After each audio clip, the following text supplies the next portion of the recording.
धरती अब सोई नहीं, धरती अब जागी है। ये नारा जब झारखंड के जंगलों और गांवों में गूंजता था तो एक नाम सबसे पहले याद आता था, शिबू सोरेन।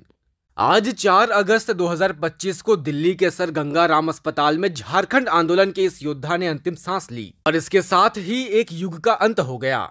रामगढ़ के नेमरा गांव की मिट्टी में 11 जनवरी 1944 को एक ऐसी शख्सियत ने जन्म लिया जिसने न केवल झारखंड की राजनीति को नया आकार दिया बल्कि आदिवासियों के हक के लिए अपनी जिंदगी को एक मिशन बना लिया।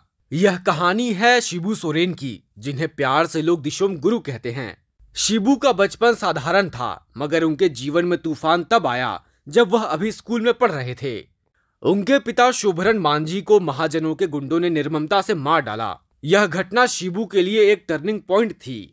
स्कूल की किताबें छोड़ उन्होंने अपने परिवार की जिम्मेदारी संभाली और लकड़ी के व्यापार में हाथ आजमाया, लेकिन उनके दिल में कुछ और ही आग जल रही थी, आदिवासियों के हक की आग। 18 साल की उम्र में शिबू ने संथाल नवयुवक संघ की नींव रखी।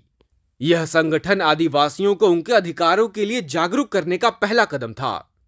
1972 में उन्होंने बंगाली मार्क्सवादी ट्रेड यूनियन नेता ए.के. रॉय और कुर्मी महतो नेता विनोद बिहारी महतो के साथ मिलकर झारखंड मुक्ति मोर्चा की स्थापना की। शिबू इसके महासचिव बने।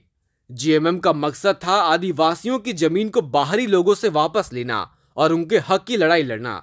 शिबू की अगुवाई में जेएमएम ने आदिवासियों की जमीन पर जबरन धान कटाई जैसे आंदोलन शुरू किए।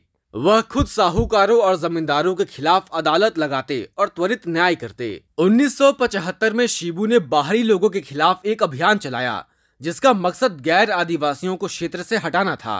यह उनके जीवन का एक विवादास्पद अध्याय रहा, जिसके लिए उन पर कई आपराधिक आरोप भी लगे, लेकिन शिबू का मकसद हमेशा से एक ही था, आदिवासियों का उत्थान और झारखंड को एक अलग राज्य का दर्जा दिलाना। 1980 में शिबू ने दुमका से लोकसभा का चुनाव जीता, फिर कई बार इस सीट पर कब्जा जमाया। अब उनकी आवाज न केवल झारखंड में बल्कि दिल्ली की संसद में भी गूंजने लगी। 2000 में झारखंड अलग राज्य बना। वह 3 बार झारखंड के मुख्यमंत्री बने। पहली बार 2005 में, हालांकि केवल 10 दिन के लिए, फिर 2008 से 2009 और 2009 से 2010 में।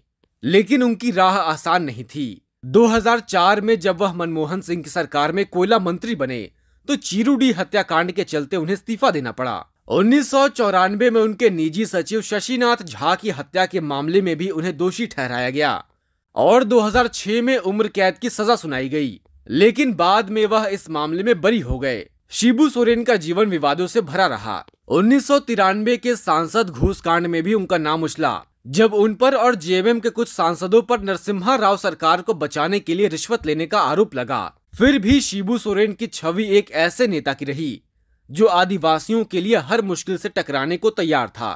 उनके निजी जीवन में भी कई उतार चढ़ाव आए।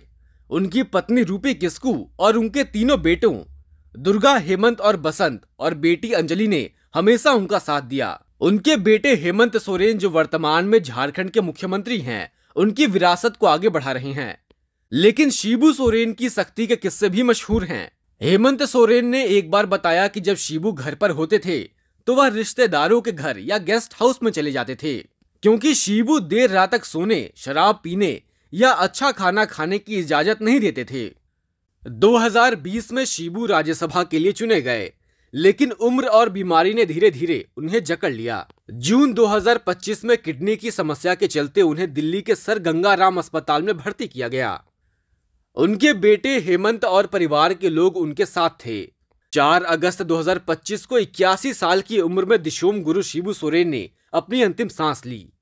हेमंत सोरेन ने सोशल मीडिया पर लिखा, आदरणीय दिशोम गुरुजी हम सभी को छोड़कर चले गए हैं। आज मैं शून्य हो गया हूं। शिबू सोरेन की मृत्यु के साथ झारखंड ने अपने एक सच्चे सपूत को खो दिया है। वह एक समाज सुधारक थे, एक योद्धा थे और सबसे बढ़कर आदिवासियों की आवाज बने।